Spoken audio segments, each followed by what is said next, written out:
কথা কিছু বলুন, দু একটা কথা টিমের জন্য। প্রথমে জানাই আসসালামু আলাইকুম এবং সবাইকে আজকে ঈদের শুভেচ্ছা।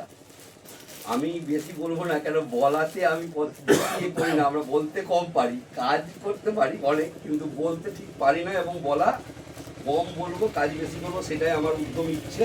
আজ নয়, মানে দীর্ঘ আমি 18 বছর নেটওয়ার্কিং লাইনে আছি। প্রত্যেক নেটওয়ার্কিং লাইনে একটাই কাজ করেছি, সব জায়গাতেই কাজ করেছি উদ্যমভাবে, কথা বলেছি কম। আর একটা জিনিস আমি জানি, যে কোনো কাজে মানুষ একটা জায়গা থেকে হারিয়ে গেলে আরেকটা জায়গায় উদ্যম নেটওয়ার্কিং মার্কেটে সফল হওয়া যায় এবং দাঁড়ানো যায় খুব সুন্দরভাবে, যদি তার মধ্যে আত্মনির্ভর এবং কনফিডেন্স লেভেল হাই থাকে। এবং আরেকটা কথা বলবো, যে সময়কে প্রাধান্য দেয়। আরেকটা কথা বলবো, যে প্রতিদিন স্কুল, একটা ছাত্র ভালো তখনই হয় যখন সে প্রতিদিন স্কুলে যাবে, স্কুলকে কামাই করবে না, তার টিউশনই লাগে না।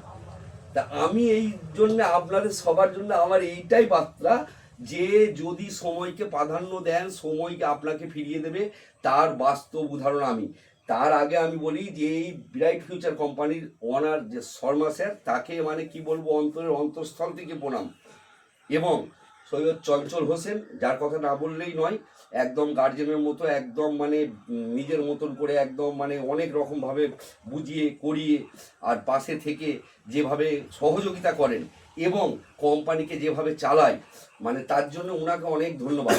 এবং আর একজন যে আছে, সে কি বলবো, সে তো একদম পুরো সেই বাচ্চা ছেলেকে যেমনি মা লালন পালন করে, ঠিক সেরকমভাবে খবর নেওয়া, খারাপ করলেও বকা, ভালো করলে ভালোবাসা, এবং পাশে থেকে সব সময় দেখাশোনা করে যতটুকু করতে পেরেছি ততটুকুর হকদার যে সে হচ্ছে আমাদের সুজিত দত্ত স্যার।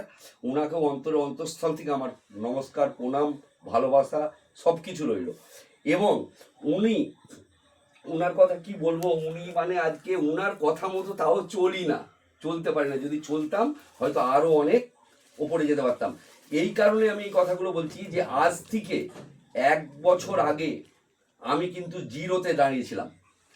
মানে আমি নেটওয়ার্কিং লাইনে ছিলাম, কিন্তু যে জায়গায় ছিলাম সে জায়গায় আমি সাকসেস। আমি এর আগে 2-3টে নেটওয়ার্কিং লাইন করেছি কাজ, 2-3টে নেটওয়ার্কিংয়ে আমি কিন্তু সাকসেস। কিন্তু সাকসেস হওয়ার পরেও কিন্তু জিরোতে চলে গেছি, প্ল্যাটফর্ম ভালো না থাকার জন্য। কিন্তু সেই জায়গাতে দাঁড়িয়ে আজকে 1 বছরে এমনই একটা প্ল্যাটফর্ম ব্রাইট ফিউচার, সেখানে এসে যে এতটুকু করতে পারবো, 1 বছরে এত সাফল্য অর্জন করতে পারবো, যতটুকু করতে পেরেছি, কিছুই করতে পারিনি, সামান্যতম। কিন্তু এই সামান্যতম আমার জন্য অনেক কিছু, কিন্তু ব্রাইট ফিউচারের জন্য কিছুই নয়, ন্যূনতম। সেই প্ল্যাটফর্মে আমি দাঁড়িয়ে আজকে মানে অনেক কিছু পেয়েছি, আপনাদের ভালোবাসা পেয়েছি, মানে আজকে জিরো থেকে অ্যাকচুয়ালি হিরোতে।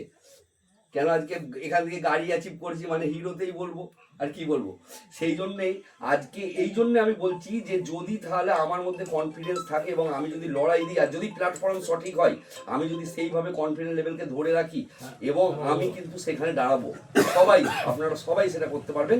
আর আমি এইটুকু বলবো, সবাই এই 3টে জিনিস আমার কথা মেনে চলুন। 3টে জিনিস মানুন, আপনারা কিন্তু সাকসেস হবেনই হবে।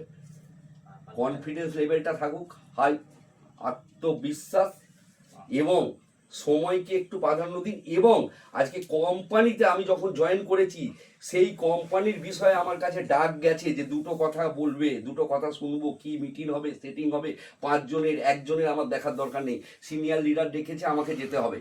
এইটা যদি আমি মানি, আমি যেতে পারি, স্কুল না কামাই করার মতন বলেছি, তাহলে কিন্তু আমি কিন্তু জিরো থেকে হিরো হতে পারবো। এটা কিন্তু একদম 100% সত্যি কথা, মিলিয়ে দেখে নেবেন, হবেই। এবং আমি চাইবো যে আপনারা সেইভাবে কাজ করুন। আর আমি তো মানে বিরাট খুশি, মানে আজকে আমি অ্যাচিভ করেছি বলে আজকে আমাকে এই স্যার, এই যে আশীর্বাদ স্বরূপ যে দিলেন, এটা আমাকে স্যার আমার অ্যাচিভের ওপর দিলেন। কেন আজকে আমাদের স্যার, আমি কিন্তু টোপাজ র্যাঙ্ক অ্যাচিভ করেছিলাম, তার জন্য আমাকে স্যার দিয়েছে, ঠিক আছে। তার জন্য স্যারকে অসংখ্য ধন্যবাদ। আর কি বলবো, এইটুকু বলেই শেষ করছি। আপনারা একটু ভালো করে লেগে থেকে কাজ করুন সবাই। আমি তখনই বেশি খুশি হবো স্যারেরা হবে, যখন আপনারা সবাই ভালোভাবে এই জায়গায় উঠে আসবেন। এইটাই বলবো, আর এইটুকু বলে আমি আমার শেষ করছি।